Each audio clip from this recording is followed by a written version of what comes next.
The air thickened, a palpable weight pressing against the windshield as my car finally crested the last rise. Below, nestled in a bowl of ancient skeletal trees, lay Oakhaven. It was not the town I remembered, or rather, it was too much the town I remembered, frozen in a sepia-toned echo. The sky, a bruised canvas of heavy gray, mirrored the bleakness that had settled over my own heart. I gripped the steering wheel, my knuckles white, a determined ache in my jaw. Grandmother's funeral awaited, and with it, answers.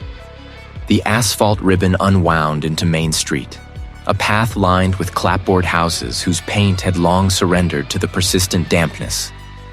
Each window was a vacant eye, reflecting nothing but the leaden sky.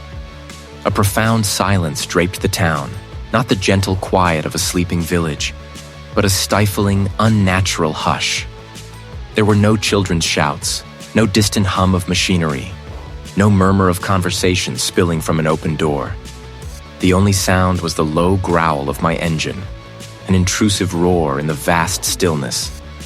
I parked outside the general store, its faded sign barely clinging to the weathered wood. Stepping out, the cold, damp air immediately clung to my skin, carrying the scent of wet earth and something else, something metallic and faint, like old rust. My boots crunched on loose gravel, the noise echoing unnervingly. It was the feeling of being watched, a prickling sensation on the nape of my neck, though the street remained empty. Inside the store, the air was stale, thick with the scent of dust and forgotten things. Shelves were sparsely stocked, rows of identical tins gleaming dully under a single bare bulb. Behind the counter stood a man, his face a smooth, unlined mask. His eyes, though fixed on me, held no discernible expression, no flicker of recognition, despite my family's long history here. "Can I help you?" he asked, his voice flat, devoid of inflection.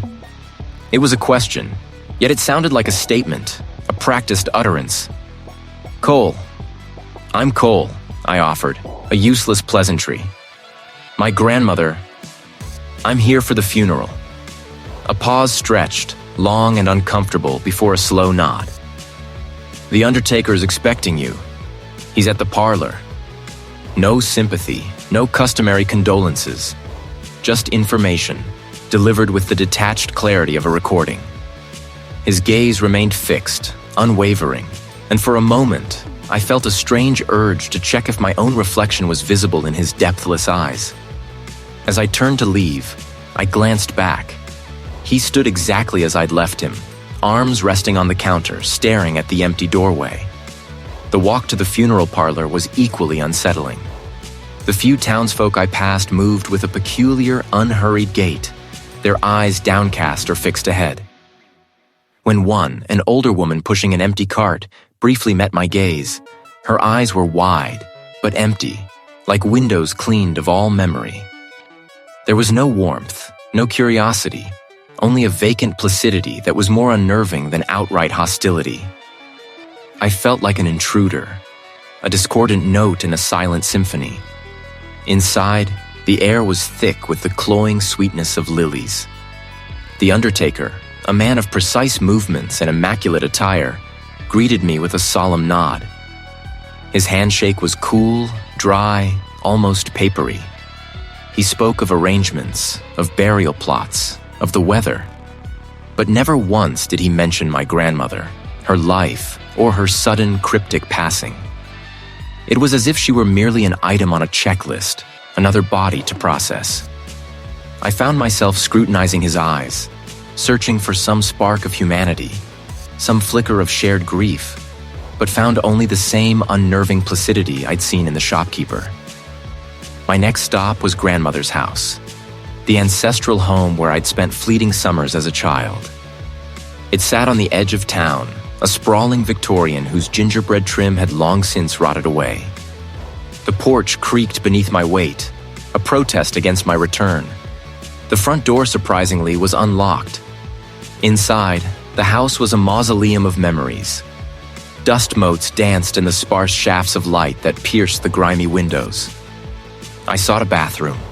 a place to simply splash water on my face and clear the growing fog in my mind. On the second floor, a narrow corridor branched off, dimly lit by a single bulb. I pushed open a heavy, unadorned door at its end, revealing a short, winding passage. My breath hitched. Before me stood a stairwell that loops back to the same landing. My eyes traced the worn wooden steps, curving sharply. The landing below was identical to the one I'd just left. The same peeling wallpaper, the same cracked plaster, the same heavy door. Had I truly descended? Or had I simply walked in a circle, a cruel trick of architecture, or perhaps of my own mind?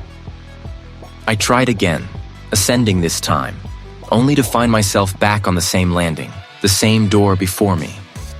It was an impossibility, a physical paradox, yet it stood undeniable. This wasn't just a quiet town. It was a town that had forgotten how to live, how to feel, how to remember.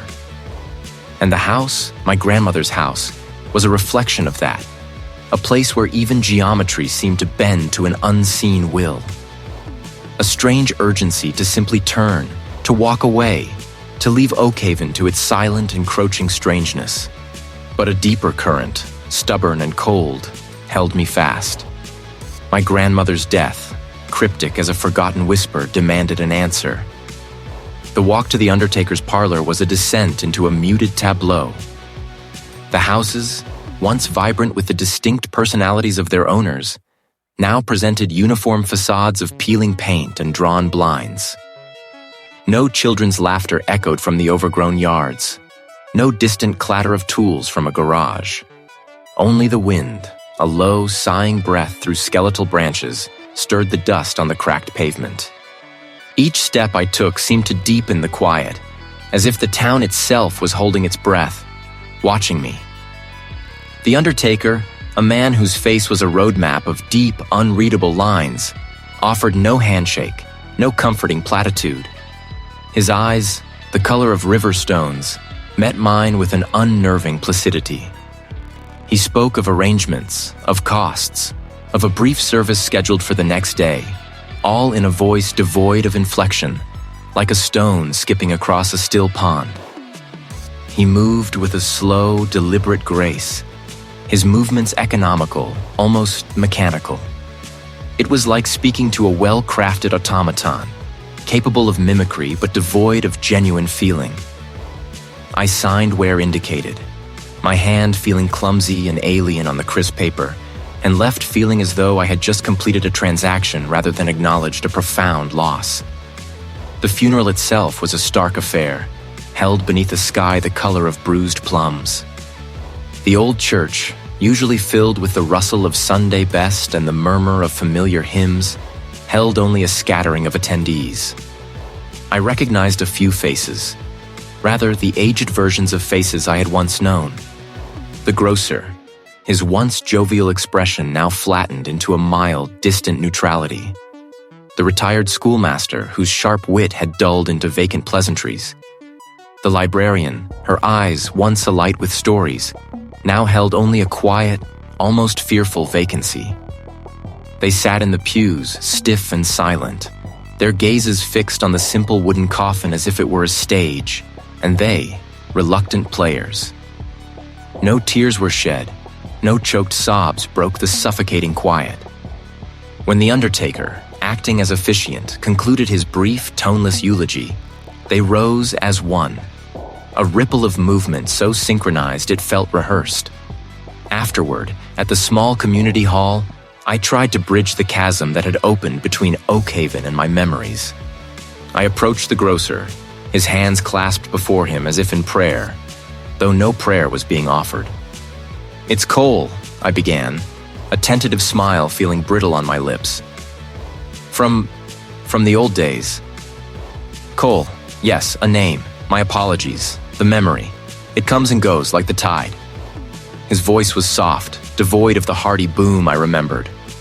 "Your grandmother, a good woman." "He was," I agreed, trying to coax him further. "Do you remember her jokes? She always had a new one for you." He tilted his head slightly. "Jokes? Perhaps." I recall her being consistent. Always the same loaf, always the same time. He offered a small, almost imperceptible nod. No mention of laughter, no shared anecdote. Just a bland, transactional recollection. I moved on, my unease deepening. I found the retired schoolmaster by the punch bowl, his cup held loosely in his hand. "Sir," I said, extending my hand. "You taught me history, remember? We used to debate the American Revolution for hours." His grip was weak, his palm dry and cool. History, a long time ago. The revolution, a necessary outcome. He paused, his eyes drifting past my shoulder. He was present, in the town. "Present?" I echoed, a tremor entering my voice. She practically ran the historical society. She knew every family tree, every forgotten tale. A faint frown creased his brow. "The historical society. Yes, I believe I recall a building. Old papers." He seemed to struggle, his eyes unfocused. "But her involvement, I cannot place it with certainty. The specifics elude me. Things blur, you understand." He offered a vague gesture with his free hand, as if swatting away an invisible fly. The recent past is often clearer, more immediate. "What about the recent past?" I pressed, a desperate note entering my voice. "Anything unusual in Oakhaven lately? Anything at all?" He simply stared at me, his gaze softening into a benign, empty politeness. "Unusual? No, Cole. Oakhaven is Oakhaven, always has been, always will be." I retreated, my mind reeling. Their collective amnesia was not a forgetfulness, but a peculiar kind of erasure, as if certain details, certain textures of memory, had been selectively polished away, leaving behind only smooth, featureless surfaces. Their recollections of my grandmother were generic, devoid of the vibrant personality I knew. It was as if they remembered the idea of her, but none of the living, breathing woman. The steps, worn smooth by generations of feet, spiraled downwards into a gloom that swallowed the light from the corridor, then arced upwards, only to deposit me back on the very landing I had started from. I descended, then ascended, then descended again, the architectural anomaly disorienting me, making me question not just the town's sanity, but my own. When I finally pushed back into the main hall, my head throbbed. I spotted the librarian, a woman my grandmother had considered a close friend, sitting alone, staring at her hands. I approached, my resolve hardening. "Eleanor," I said, using her first name, a familiarity I hoped would spark recognition. "It's Cole, my grandmother. She loved you like a sister." She looked up, her eyes wide and glassy. "Your grandmother. A kind soul." Her voice was thin, reedy. "Do you remember our family picnics? The ones at Miller's Creek? Grandmother always made her peach cobbler, and you'd bring those riddles that would stump us all." A long pause stretched between us, filled only by the distant, muted hum of the hall. Her gaze was distant, as if searching a vast, empty landscape. "Picnics. I recall the creek, a pleasant spot, and cobbler, a common dish." She picked at a loose thread on her sleeve. "But specific events, the details are elusive. Like smoke, they simply dissipate." "What about her last few weeks?" I pressed, leaning closer. "Did she seem different? Did she say anything odd?" She looked directly at me then, her eyes strangely flat. "Her last weeks, he was here, as we all are. Nothing out of the ordinary, Cole. It wasn't just a failure to remember. It was an active dismissal, a bland, uniform denial of anything that deviated from their strange, muted reality." The shopkeeper's vacant eyes, still imprinted on my inner vision, made the quiet of the main street feel like a shroud. Oakhaven, my grandmother's Oakhaven, was a whisper of its former self, a hollow echo. The realization settled heavy in my chest, the warmth I remembered, the vibrant tapestry of shared stories, had been meticulously unraveled, leaving behind this muted, unsettling fabric. I needed answers, and the only place left to search was the house itself, a monument to a life abruptly severed. The old Victorian stood sentinel against the encroaching woods, its gables sharp against a sky that seemed perpetually bruised. Dust motes danced in the anemic shafts of light piercing the grimy windows, illuminating the stillness within. The air, thick and cool, carried the faint, interwoven scents of dried lavender, aged paper, and something else, a subtle, earthy dampness that spoke of forgotten corners and long-held secrets. Each creak of the floorboards beneath my boots resonated with a mournful sigh, the house itself seeming to lament its solitude. I began in the parlor, a room once vibrant with my grandmother's stories, now cloaked in white sheets. Pulling them back felt like disturbing a slumbering ghost. Beneath, the mahogany gleamed dully, the velvet cushions flattened, retaining the phantom indentations of long-gone guests. I ran my hand over the cool surface of a ceramic bird, its painted feathers chipped, a small, tangible shard of a memory. But there was no clue here, no hidden message tucked beneath a cushion, no cryptic note pressed into a forgotten book. Only the profound silence of absence. My search led me deeper into the house's labyrinthine heart. The kitchen, usually a symphony of clattering pots and simmering spices, was a sterile tableau. The pantry, where my grandmother had kept her rows of preserved berries and homemade jams, now held only empty, dust-filmed jars. The past here was not merely absent, it felt deliberately erased, or perhaps simply absorbed. The peculiar design of the stairwell, a redundant loop, had always struck me as odd. An architectural quirk that now felt strangely ominous, as if it were designed to keep something hidden, or perhaps to prevent escape. The small study was crammed with towering bookshelves and a heavy oak desk, its surface scarred by years of use. My grandmother had been a meticulous woman, but here, order seemed to have begun to fray. Books were askew, papers lay in disarray, and a half-empty teacup sat beside a dried-up inkwell. It was a snapshot of a life interrupted, a sudden cessation of motion. I began with the desk, sifting through stacks of correspondence and old town records. Nothing. My fingers traced the intricate carvings on the desk's edge, a habit my grandmother had when he was deep in thought. I pressed, pulled, ran my hand along the underside of the drawers. Then, beneath a loose panel on the desk's left side, where the wood had splintered slightly, my fingers brushed against something unexpected. A hidden cavity. Inside, wrapped in a faded silk handkerchief, lay a small, leather-bound journal. Its cover was scuffed, the leather soft and yielding, and no title adorned its spine. A tremor ran through me as I held it, a sudden premonition of its terrible significance. I opened it, the pages brittle with age, emitting a faint, musty scent. My grandmother's familiar, elegant script filled the first few pages, chronicling mundane events, observations about the changing seasons, the small joys of Oakhaven life. But then, a shift. The entries became less frequent, the handwriting growing jagged, the lines uneven.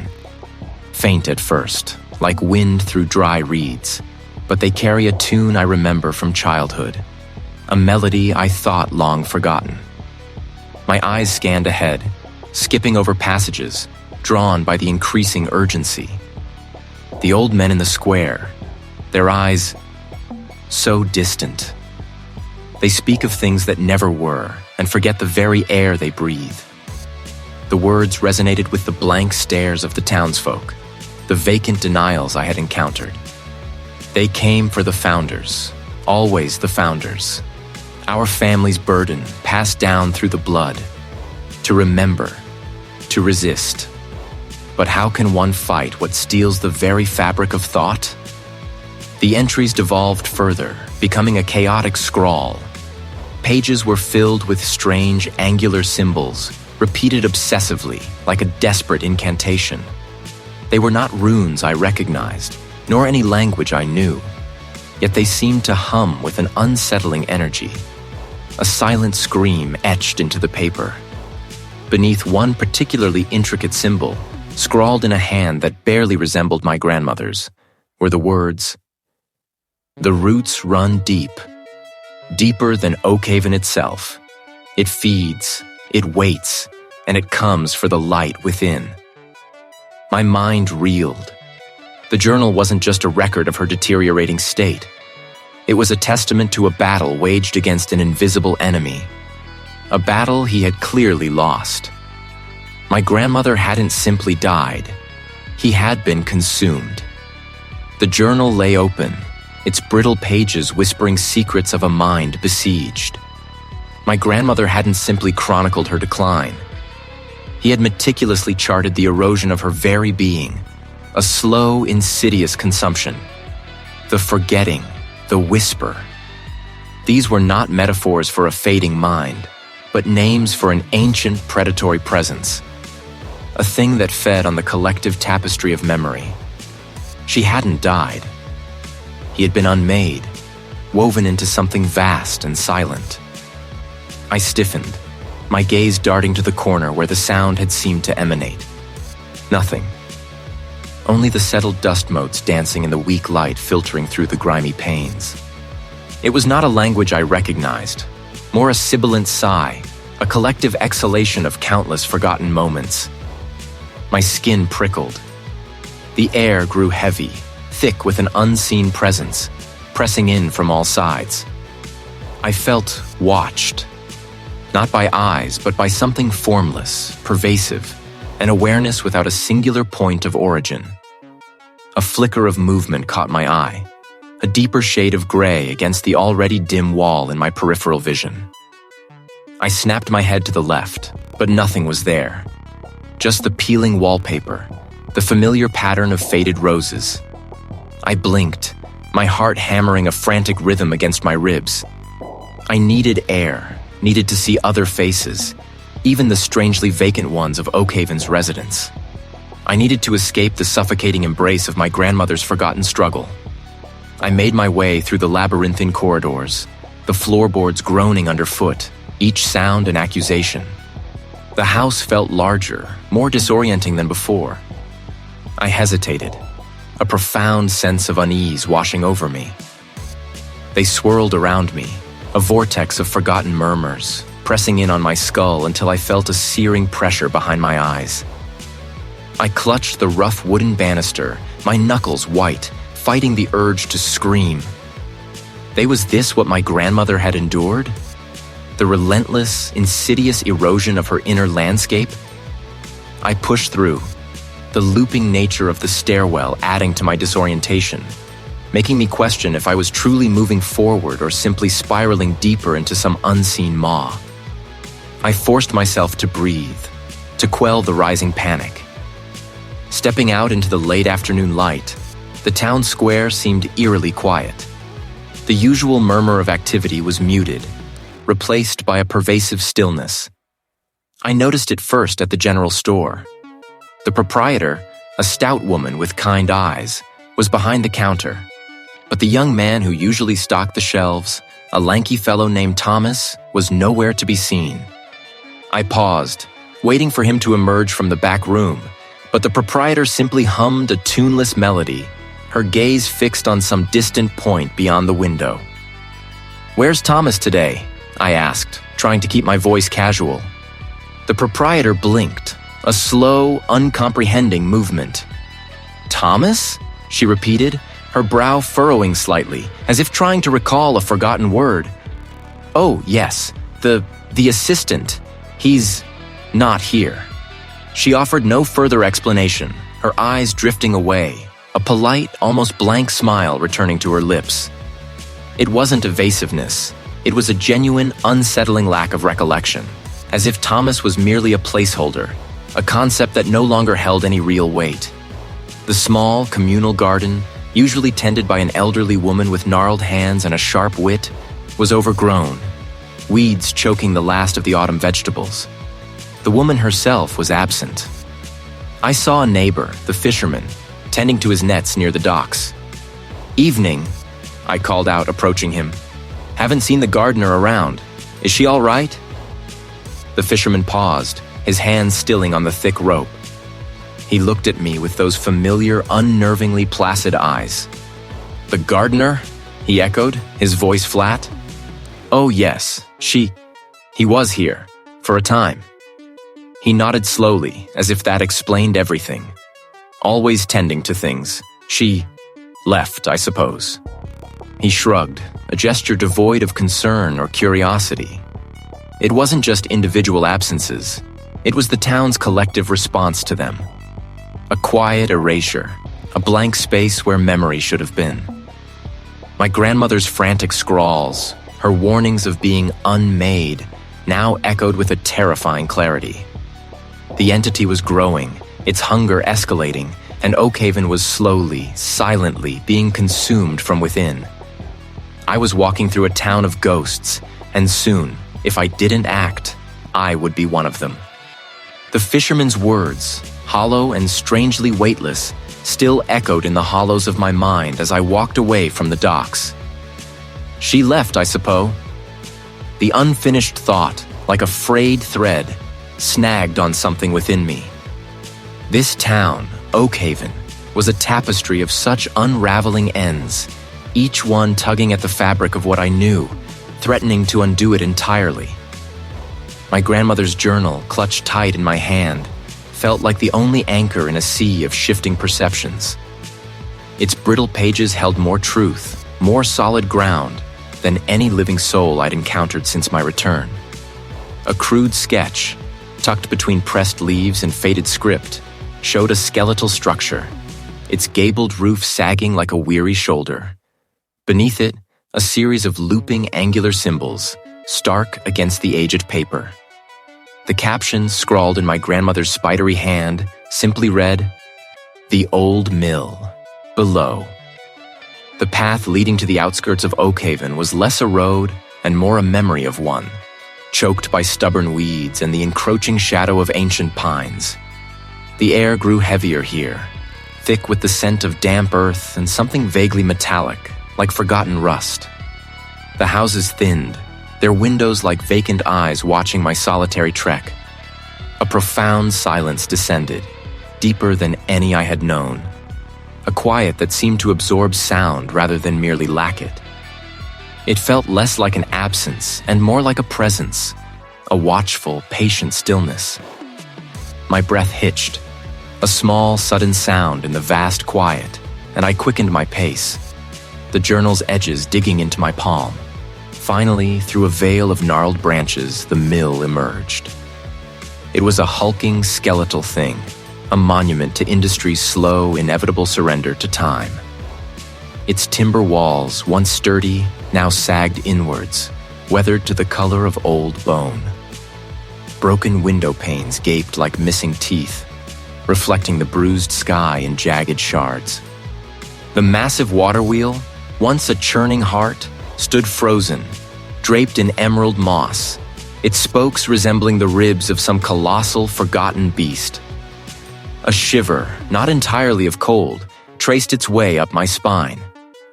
I pushed through a warped, groaning door, which protested with a sound like a dying gasp. Inside, the air was thick with the dust of decades. A fine gray powder that coated everything like a shroud. The vast interior was a graveyard of machinery. Silent gears, rusted levers, belts long since rotted away. A faint, acrid smell like stagnant water and decaying wood permeated the space. My gaze swept across the grime-caked walls, my fingers tracing the symbols in the journal. I was searching for a match, a sign, anything that would bridge the gap between my grandmother's cryptic clues and this decaying reality. I moved deeper into the mill's belly, past enormous, silent grinding stones that looked like petrified eyes, past a network of chutes and hoppers that now merely collected dust. The further I ventured, the more disoriented I became. The layout seemed to shift, walls appearing where I hadn't expected them, passageways ending abruptly. I blinked, my brow furrowed. It was an elaborate wooden structure, its banister intricately carved but now splintered and gray. Up, turn, and there it was again. The same landing, the same view of a collapsed section of roof. A knot of unease tightened in my stomach. It was as if the mill itself was playing a cruel trick, folding space in on itself, trying to keep me from some hidden truth. The sensation of being watched intensified, a prickling awareness on the back of my neck. I pulled out the journal again, scanning the sketch of the symbols. Below, my eyes fell upon a section of wall near the looping stairwell, partially obscured by a leaning, moss-covered beam. There, barely visible beneath a century of grime, were faint etchings. They were there. The looping, angular symbols, exactly as my grandmother had drawn them. They pulsed with a strange, silent energy, even in their dormancy. This was no mere decorative pattern. It was a language, a forgotten script. The carvings seemed to coalesce around a section of the floor, a large stone slab that looked out of place amongst the weathered timber. It was perfectly rectangular, unlike the rough-hewn planks around it, and bore a faint metallic sheen in places. I knelt, pushing at its edges, testing its weight. It was heavy, far too heavy to move easily. With a surge of adrenaline, I found a rusted iron bar lying nearby, a relic from the mill's working days. I wedged its tip into the crevice, grunting with effort. Dust billowed, thick and choking. Slowly, agonizingly, the slab began to yield, tilting upwards, revealing a yawning blackness beneath. I shone the beam of my phone into it. The light swallowed almost immediately, revealing only a short, rough-hewn tunnel descending into the unknown. The symbols on the wall seemed to shimmer faintly in the periphery of my vision, their silent message now terrifyingly clear. My grandmother had known. He had found this. And now so had I. This was the source. This was where the town's memory went to die. The maw yawned before me, a jagged tear in the earth Cole had only ever glimpsed in the whispered fears of the old women, now a stark reality.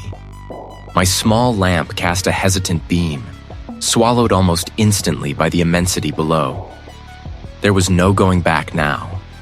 My grandmother's fractured words, the townsfolk's vacant eyes, they were all pulling me deeper. The passage was narrow at first, pressing in on me like a coffin lid. The walls, slick with a perpetual dampness, absorbed the meager light, making my lamp feel like a dying ember. It tasted of mineral and decay, a flavor that clung to my tongue and throat. The passage widened, then narrowed again, a serpentine crawl through the earth's forgotten veins. My boots crunched on loose shale. The sound amplified and distorted, making me flinch with each step. The tunnels twisted, veered, and doubled back with a malicious intent. This was no simple passage. It was designed to disorient, to trap. I tried again, focusing on the texture of the stone, the subtle gradient of the slope, until I found a slight deviation, a faint breeze that promised a true path forward. Eventually, the claustrophobic tunnels opened into cavernous chambers, vast and echoing. Here, the air was still, stagnant, yet it carried a faint rhythmic pulse, like a distant, sluggish heartbeat. It vibrated through the soles of my boots, a low thrum that spoke of something immense and alive beneath me. I moved cautiously, my gaze sweeping the periphery. And then I saw it. A collection of stones, not naturally fallen, but arranged in a crude circle, their surfaces stained with what looked like dried pigment. I knelt, my lamp shaking slightly, and touched one. It crumbled to dust, a faint, acrid scent rising to my nostrils. Burnt bone. Beyond the ritual circle, half embedded in the damp earth of the chamber floor, were larger bones, not scattered by a natural process, but almost displayed. A femur, thick and heavy, its head resting against a flat slab of rock. These were not the bones of animals. These were human. My breath hitched. This wasn't just a place of memory loss. It was a charnel house, a site of ancient, terrible worship. The rhythmic thrumming intensified, no longer distant but immediate, vibrating in my teeth. It was a low, resonant hum, almost too low to hear, yet impossible to ignore. I followed the sound, my heart hammering against my ribs, a frantic drum in the echoing chamber. The air grew thick, humid, carrying a new scent now, earthy, sweet, yet fundamentally wrong, like sap mixed with rust. It bloomed from the cavern wall, a grotesque flower of the deep earth. A pulsating, organic growth, vast and unholy. It was a mass of fibrous tendrils, thick as my forearm, interwoven and glistening with a viscous sheen. It expanded and contracted with the rhythm of the hum, a silent, sickening breath. From its center, a cluster of smaller tubular growths extended, almost like roots, plunging into the rock. These were the feeders, I realized with a sickening lurch, the direct manifestation of the entity's hunger. They pulsed more rapidly, a frantic, almost desperate rhythm, drawing something unseen from the very stone. I stared, transfixed by the abomination. It wasn't merely a growth. It was a focal point, a node of immense power, drawing sustenance not just from the rock, but from the very fabric of existence, from the forgotten memories of Oakhaven. And I was standing just meters away. Above, the sliver of sky I'd just left seemed to shrink, then vanish, consumed by the Earth's hungry mouth. The descent was immediate, a steep, winding tunnel that seemed carved by something other than water or time. Each step I took sent pebbles rattling into the unseen depths, their tiny clatter fading before they hit anything solid. The path twisted, a relentless spiral into the Earth's belly. Then, the tunnel opened into a vast enclosed space, and the path became a series of carved steps. This was no natural formation. The steps were worn smooth, hinting at countless feet that had trodden this path before me. They spiraled down, then back up, an endless, disorienting descent. Was I merely walking in circles, trapped in some subterranean labyrinth? But no. The subtle tilt of the floor, the minute changes in the rock's texture, assured me I was still descending, albeit in a maddeningly repetitive fashion. A faint, ethereal glow emanated from ahead, a soft, pulsating amber that seemed to breathe with the cavern itself. It was not the harsh glare of an artificial light, nor the gentle flicker of fire, but something living, organic, and deeply unsettling. As I crept closer, the air began to hum, a low, resonant thrum that vibrated not just in my ears, but in my very bones, a frequency that seemed to bypass my skull and settle directly into the marrow. And there, bathed in the unearthly amber glow, was the gathering. They stood in concentric rings, dozens of them, facing inward toward some unseen focal point. The shopkeeper, his usually ruddy face pale and slack. The quiet librarian, her spectacles askew, her thin lips parted.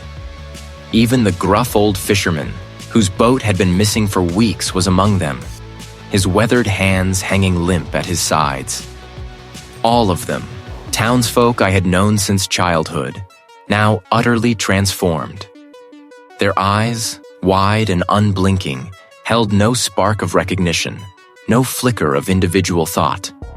They were vacant, yet oddly luminous in the strange light, reflecting the amber back like polished river stones. They were not speaking. There was no murmur of voices, no rustle of clothes, no shifting of feet.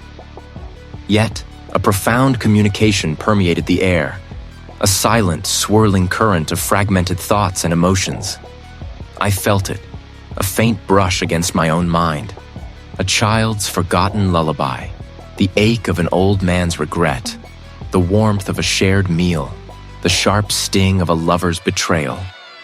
These were not my memories, yet they resonated within me, echoes from lives I had only observed from a distance. They were feeding it, Not with food, not with blood, but with the very essence of their lives, their experiences, their identities. Each vacant stare, each slack posture was a conduit, a willing surrender. And then, the pull began. Let go, Cole. Surrender. Join us. It promised peace, an end to the gnawing fear, a cessation of the relentless struggle to understand.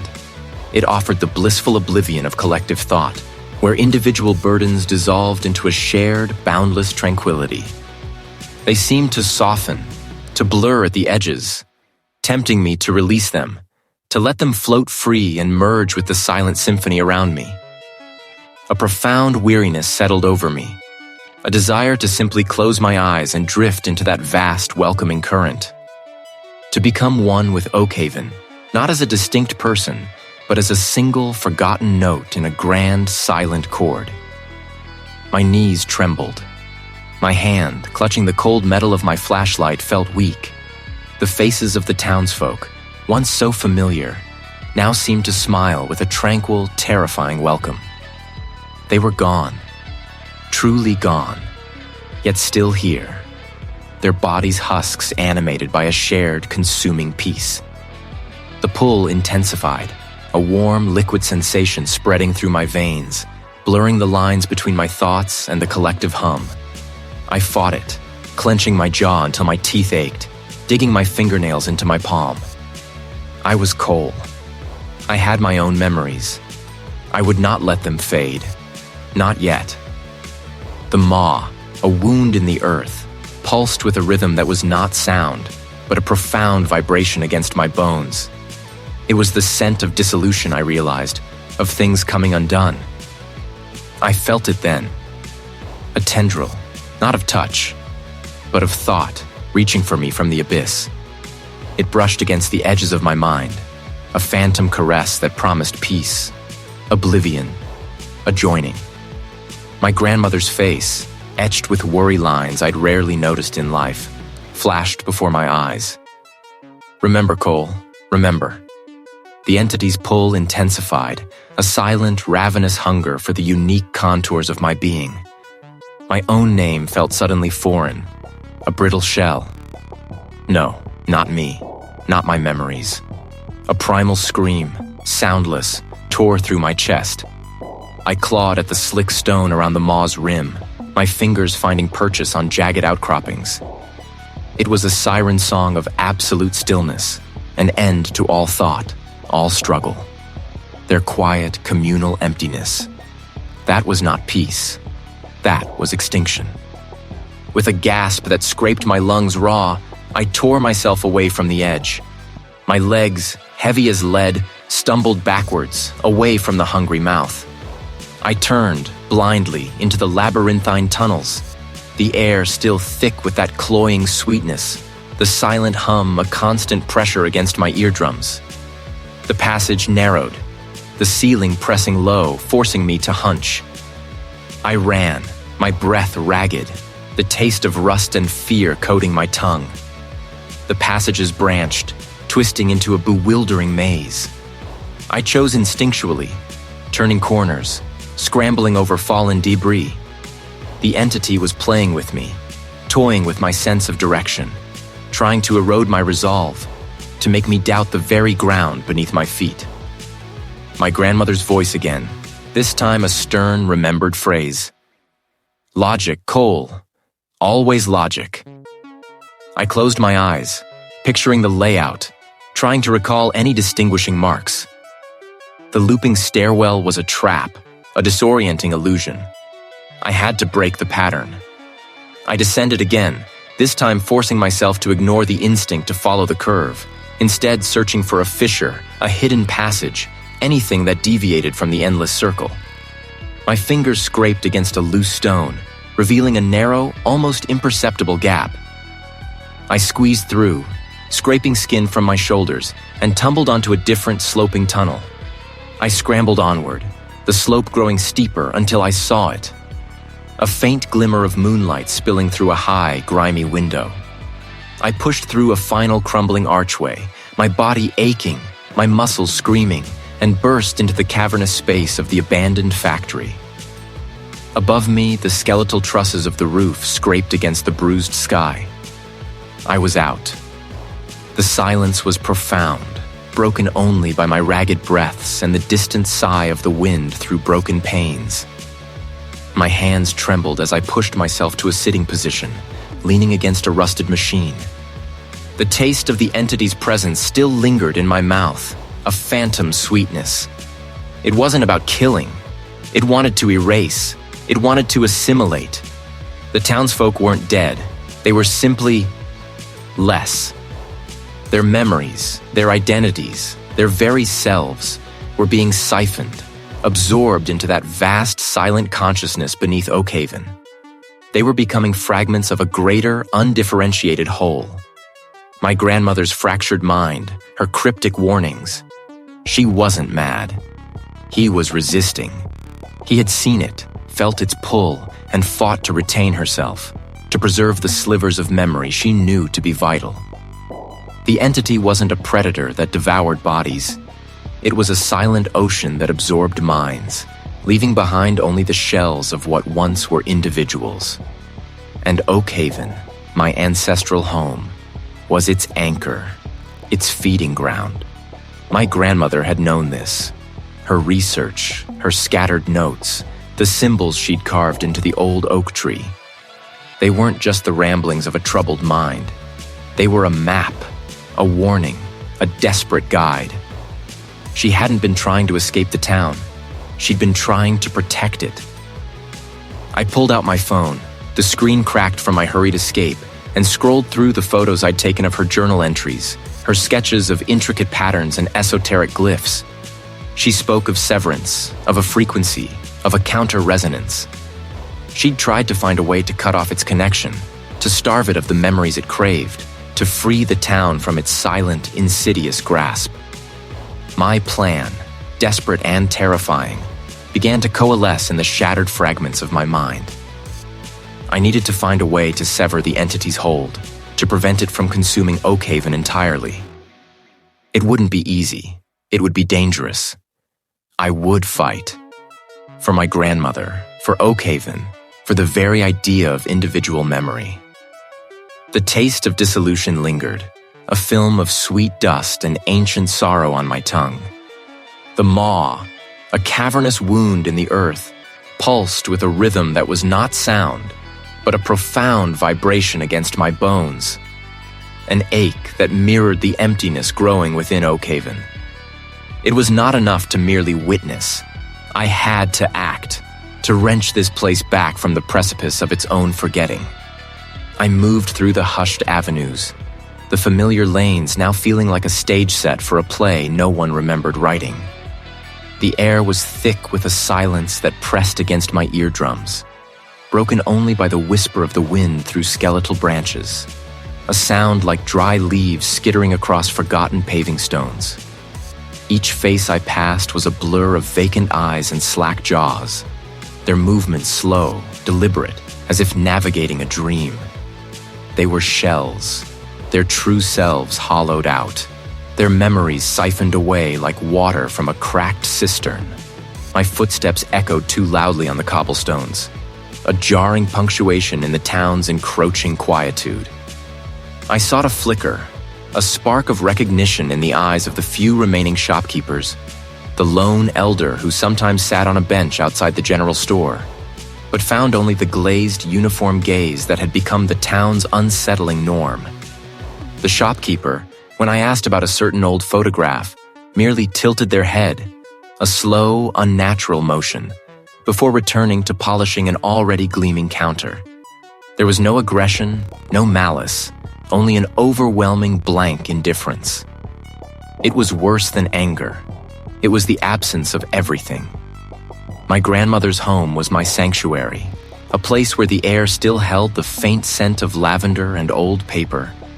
I retreated to her study, the room where he had spent her final desperate days piecing together Oakhaven's forgotten history.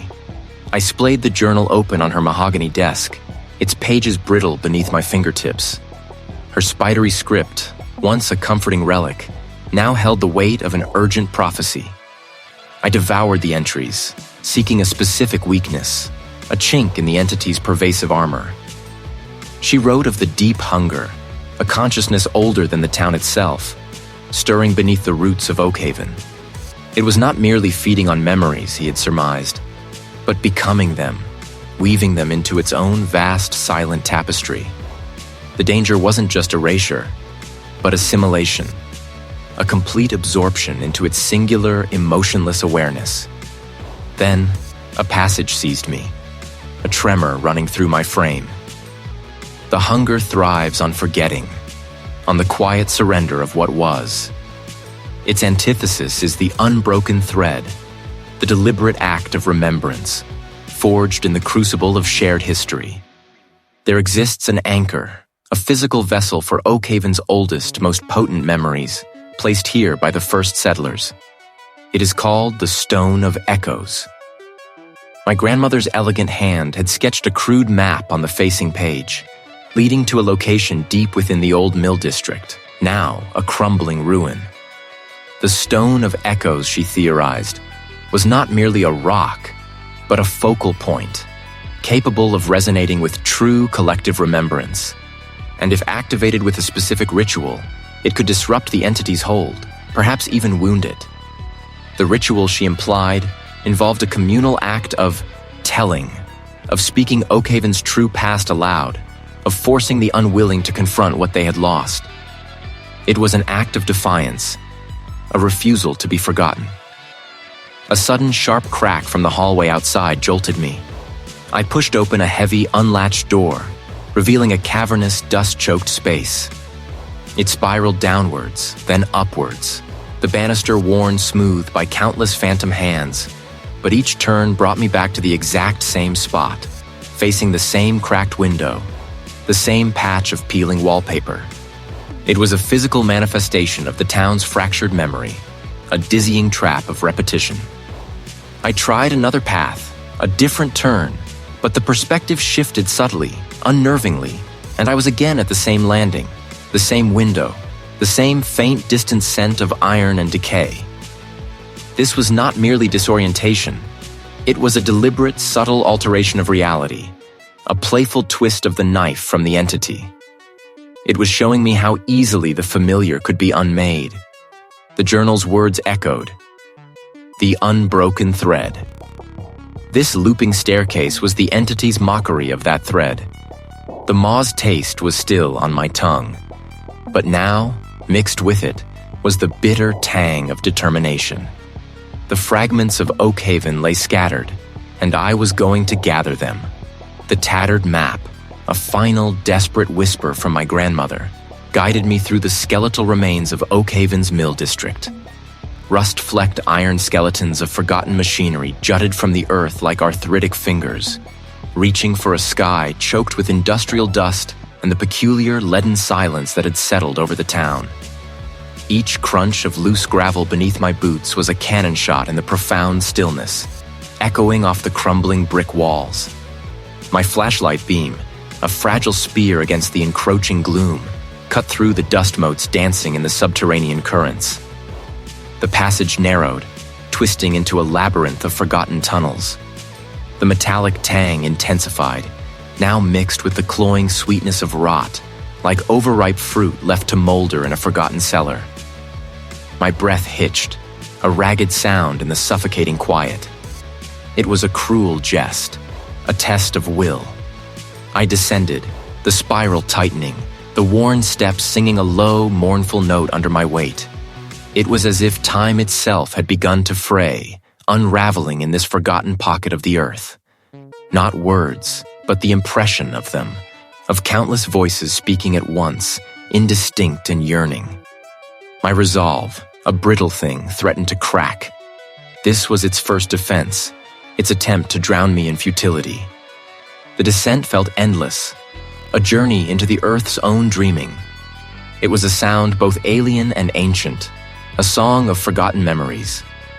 I stumbled onto a vast, uneven floor, the air here thick and viscous, tasting of ozone and loam. Before me, the heart of it all pulsed and breathed. It was a vast organic mass, filling the cavern, stretching into unseen recesses. It pulsed with a slow, deliberate rhythm, like a colossal, dreaming heart. Within its undulating form, I saw them, fleeting, ephemeral images, like reflections on disturbed water. A child's face, laughing in a sun-drenched field. An old man's gnarled hands, carving wood. A woman's silent grief, etched into her posture. They were memories, countless and fragmented, swirling within the entity, absorbed, assimilated, made part of its vast, silent consciousness. This was the stone of echoes, not a rock, but a living, breathing archive of Oakhaven's forgotten past, its stolen present. It was an invitation, a promise of oblivion, of belonging. Join us, the thrumming seemed to say. Become one. Forget the pain of singularity. My own memories began to stir, rising unbidden to the surface, drawn toward the entity like iron filings to a magnet. My grandmother's smile, the scent of her lavender soap, the feel of her hand in mine. They were tugging, threatening to detach, to float free and join the silent communion. No, not yet. Not ever. A fierce, desperate resolve ignited within me. This was not a physical foe, but a thief of the soul.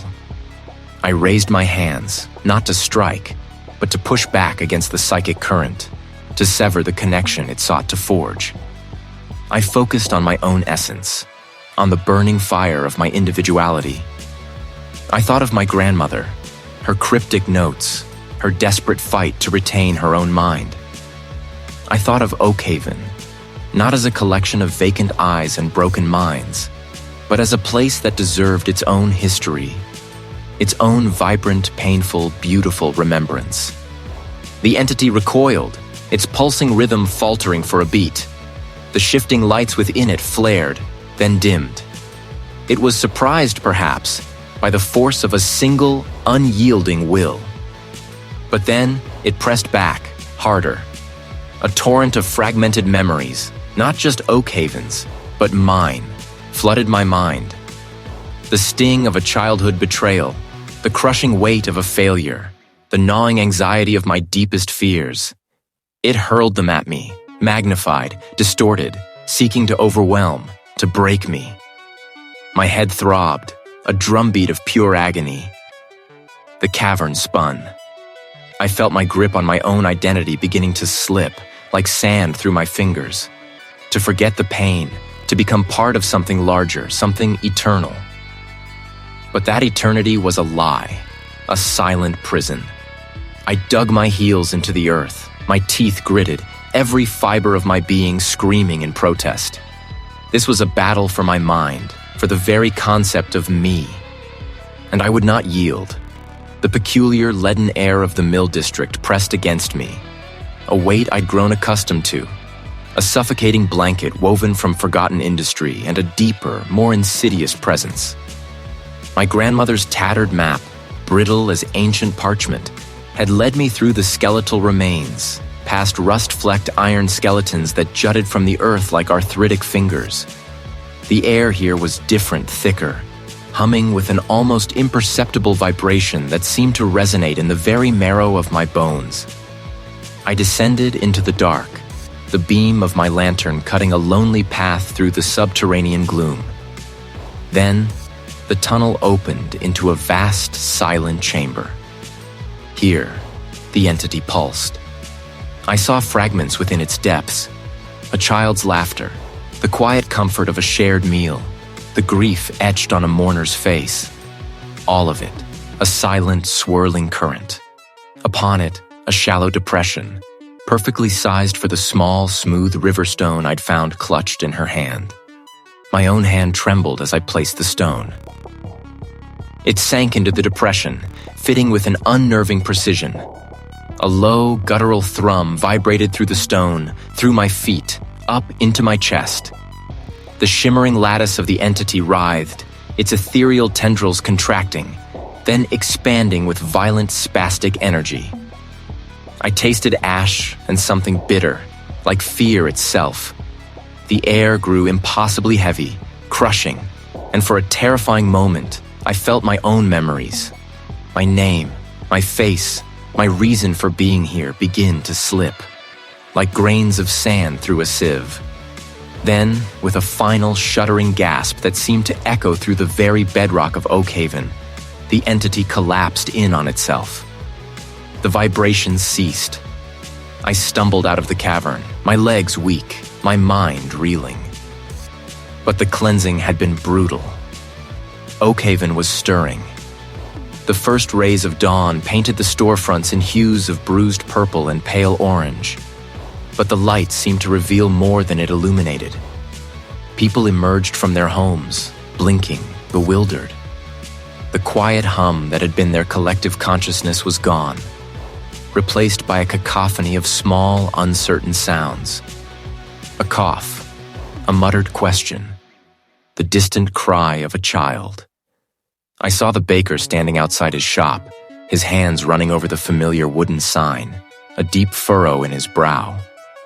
He looked at his own name, then back at the street, as if seeing it for the first time, unsure of its meaning. He walked straight to the old clock tower, staring up at its face as if searching for an answer it could not give. Others were simply lost, their gazes unfocused, their movements slow and hesitant. The cost of my victory was laid bare in their bewildered eyes. I found myself near the town hall, a solid stone building that now seemed to sag under the weight of an invisible burden. Now, it felt like a metaphor for the town itself, moving but going nowhere, trapped in a recursive loop of uncertainty. From the landing, I could see the entire main street, a tableau of quiet devastation. A young woman, the librarian, sat on a bench, clutching a book, her fingers tracing the words as if they were alien glyphs. She looked up, her eyes meeting mine, and I saw a flicker of something, a question, a plea before it dissolved into blankness. She remembered nothing of me. But the pieces lay scattered, sharp and dangerous. The entity was gone, but it had left a deep, unhealing wound. Oakhaven was irrevocably scarred, a community of individuals adrift in a sea of forgotten pasts, some clinging to fractured memories, others simply empty vessels. I stood there, the cool morning air a stark contrast to the burning confusion in my mind. The choice was a profound weight in my chest. The path forward was not clear, only the terrible, aching certainty that Oakhaven would never be the same.